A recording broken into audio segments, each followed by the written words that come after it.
Hello everyone, I really hope you are doing great. हम अपना lecture वहीं से कंटिन्यू कर रहे हैं जहां से हमने छोड़ा था। हमारा एग्जीक्यूशन वाला पार्ट अभी बाकी है।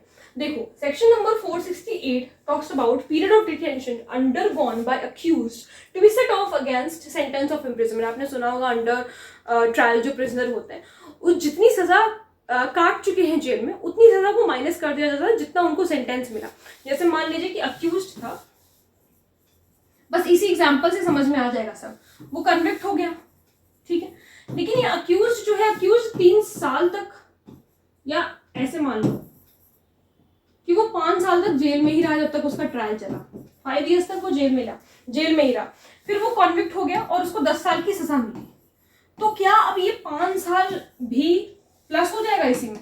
15 साल के लिए वो जेल में रहेगा? नहीं, यहां से माइनस कर दिया जाता है। जितने दिन वो जेल में रहा है वो माइनस कर दिया जाएगा, यानी कि 10 years माइनस 5 years कर दिया जाएगा। तो उससे अब 5 साल की ही सजा काटनी पड़ेगी। क्यों? क्योंकि वो ऑलरेडी 5 साल यहाँ रह चुका है। यहाँ क्या हंसी मजाक थोड़ी चल रहा था, वो यहाँ ऑलरेडी रह चुका है। इस वजह से ये जो पर्टिकुलर 5 साल है हम यहाँ से माइनस कर देंगे, जिससे सिर्फ 5 साल अब उसे और वहां पर काटने होंगे। यही यहाँ पर बता रहा है कि जो अंडरगॉन कर चुका है वो डिटेंशन का पीरियड, उसे हम माइनस कर देंगे सेंटेंस ऑफ इम्प्रिजनमेंट से। अब देखो, अब इसको बेयर लैंग्वेज में पढ़ लेते हैं। बेयर एक्ट में क्या लिखा हुआ है हमारे, कह रहा है कि when an accused person has on conviction being sentenced to imprisonment for a term, किसी टर्म के लिए जो कि imprisonment for in default of payment of fine नहीं है, ठीक है, in default of payment of fine नहीं है, the period of detention if any, कोई भी अगर मान लीजिए अंडरगॉन उसके द्वारा करी गई है ड्यूरिंग इन्वेस्टिगेशन, ये पूछ लिया जाता है कि अंडर ट्रायल प्रिजनर मतलब कहाँ पर हम उसको सेट ऑफ कर सकते हैं, कौन कौन से प्रोसीडिंग में। तो इन्वेस्टिगेशन के पॉइंट पे भी ऐसा हो सकता है, इंक्वायरी के पॉइंट पे भी हो सकता है, ट्रायल के पार्ट पे भी हो सकता है, ठीक है। Of the same case and before the date of such conviction shall be set off against the term of imprisonment imposed on him on such conviction, and the liability of such person to undergo imprisonment on such conviction shall be restricted to the reminder तक ही restrict रहेगी। ये नहीं कि मान लो कि 5 साल वो ऑलरेडी काट चुका है, 10 साल की सजा मिली तो 15 साल काट रहा है, 10 साल और वहां पर काट रहा है, नहीं, उसे माइनस कर दिया जाएगा, उसे सिर्फ 5 साल ही काटना होगा। The term of imprisonment imposed on him, provided that in cases referred to in section 475 such period of detention shall be set off against the period of 14 years, ठीक है। 475 जब हम पढ़ेंगे तो एक बार फिर से इसको रिकॉल करेंगे। हालांकि 475 में आपको बता रही हूँ मैं क्या दिया हुआ है। 475 में आपको कम्यूटेशन के बारे में दिया हुआ है कि अगर लाइफ इम्प्रिजनमेंट को कम्यूट करना है तो आप कम्यूट करके उसको 14 साल तक का, तो मतलब मिनिमम 14 साल तो आपको रखना ही पड़ेगा अगर आप लाइफ इम्प्रिजनमेंट को कम कर रहे हो, कम्यूट कर रहे हो। तो कम्यूट करने का मतलब समझ में आता है ना, सेंटेंस को रिड्यूस कर रहे हैं। अगर रिड्यूस कर रहे हैं तो लाइफ इम्प्रिजनमेंट किसी को मिली थी, मान लीजिए रिड्यूस करने की बात है तो 14 साल तक तो फिर भी जेल में रहना ही पड़ेगा, ठीक है। तो वही ये चीज यहाँ पर 475 का इन्होंने क्यों यहाँ पर जिक्र किया, कह रहा है in the cases refer to in 475 such period of detention वो हम सेट ऑफ करेंगे 14 साल से, 14 साल से उसे सेट ऑफ किया जाएगा, ठीक है। लाइफ इम्प्रिजनमेंट से नहीं सेट ऑफ किया जाएगा, 14 साल से सेट ऑफ किया जाएगा, ये बात ध्यान रखना। अच्छा, अब देखो 469 सेक्शन क्या है, सेविंग के बारे में बता रहा है। Nothing in section, just a minute, देखो इसको अच्छा एक एग्जांपल से समझ लो। अगर मान लो ये 14 साल वाली बात नहीं समझ में आई तो जैसे मान लो कि उसको लाइफ इम्प्रिजनमेंट मिला, उसने उसको कम्यूट कराया, ठीक है, एप्लीकेशन वगैरह लगा करके उसको कम्यूट कराया और उसको 14 साल कराया, लेकिन वो बंदा 4 साल ऑलरेडी जेल में काट चुका है, ठीक है। जब उसका ट्रायल चल रहा था वो 4 साल ऑलरेडी जेल में था। तो अब ये जो 4 साल माइनस करने हैं ना, क्योंकि वो एक अंडर ट्रायल प्रिजनर था, अगर ये 4 साल माइनस करने तो 14 से ही माइनस किया जाएगा, ये कह रहा है 14 माइनस 4 किया जाएगा, तो उसे 10 साल और काटने हैं जेल में, ठीक है। अब देखो सेविंग क्या कह रहा है, चीजों को बचा लिया गया। कौन सी चीजों को बचा लिया गया? कह रहा है कि नथिंग इन सेक्शन 466 और 467 shall be held to excuse any person from any part of the punishment to which he is liable upon his former or subsequent conviction. कह रहा है कि सेक्शन 466 और 467 में कुछ भी लिखा हो उससे कोई फर्क नहीं पड़ता, ये दोनों सेक्शंस एक्सक्यूज नहीं बन सकते किसी पर्सन के लिए कि उसे जो है अपना पार्ट ऑफ पनिशमेंट नहीं काटना पड़ेगा, ठीक है।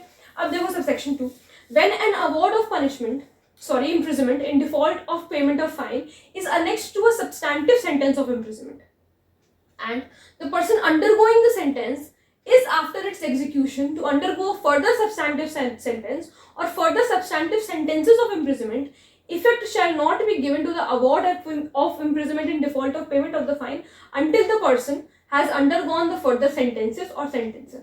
देखो इसमें इतना कुछ अंदर जाने की जरूरत नहीं है, बस वो ये कह रहा है कि जब इम्प्रिजमेंट दी गई है, किसके लिए इम्प्रिजमेंट दी गई है? क्योंकि फाइन आपने नहीं पे किया, और ये सब्सटैंटिव सेंटेंस जो सब्सटैंटिव सेंटेंस थी उसके साथ प्लस करके दी गई है, ठीक है। सो और जो पर्सन अंडरगो कर रहा है the sentence is after its execution to undergo a further substantive sentence, और further substantive sentence of imprisonment effect उसको नहीं दिया जाएगा जो कि डिफॉल्ट ऑफ पेमेंट में है पहले जो है, और जब तक कि वो अंडरगो नहीं कर लेता है बाकी के सेंटेंस तब तक वो वाली जो फाइन वाली सजा है वो शुरू नहीं होगी। जब तक कि वो बाकी के सेंटेंसेस अंडरगो नहीं कर लेता तब तक कि वो जो फाइन के डिफॉल्ट में जो हम सेंटेंस दे रहे थे उसको हम शुरू नहीं करेंगे, ठीक है। ये कह रहा नहीं तो ऐसे तो फिर कोई फाइन पे करेगा ही नहीं, उनको ये लगेगा कि सजा काट लेते हो गया, फाइन नहीं पे करना पड़ेगा, ऐसे नहीं चलता। पहले क्या होगा, जैसे मान लो कि 3 साल का सब्सटैंटिव सेंटेंस मिला था, 10,000 रुपए का फाइन लगाया गया था, 10,000 रुपए पे नहीं किया तो इसके लिए भी सजा है, ये हमें पता है, लेकिन इसकी सजा पहले नहीं दी जाएगी कि उसके साथ मिला करके इसके साथ प्लस करके मान लो 9 महीने की सजा दे दी, साथ में 3 years + 9 months हो गया तो जेल में रह गया, उसको वो फाइन नहीं पे करना पड़ेगा। ये पहले नहीं किया जाएगा, पहले उसको सिर्फ 3 साल की सजा ही मिलेगी। मतलब कहने का क्या मतलब है कि कॉन्करेंटली नहीं चलेगा, कॉन्जिक्यूटिवली वर्क करेगा, अलग अलग काम करेगा, ठीक है, एक साथ नहीं चलेगा।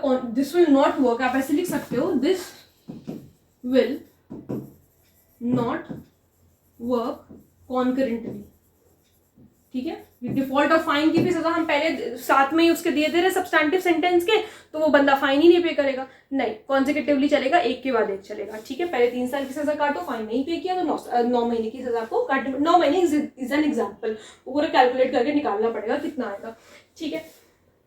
अब देखो सेक्शन 470 क्या कह रहा है, return of warrant on execution of sentence. तो कह रहा है when sentence has been fully executed, जब सेंटेंस को पूरी तरीके से एग्जीक्यूट कर दिया गया है, द ऑफिसर एग्जीक्यूटिंग इट, जिस ऑफिसर ने उसको एग्जीक्यूट किया है वो रिटर्न कर देगा उस वारंट को कोर्ट को जिसने उसे इश्यू किया था, जिस कोर्ट ने वो वारंट को इश्यू किया था, वो वारंट कोर्ट को वापस करो, तुम्हारे पास उस वारंट का कोई काम नहीं है।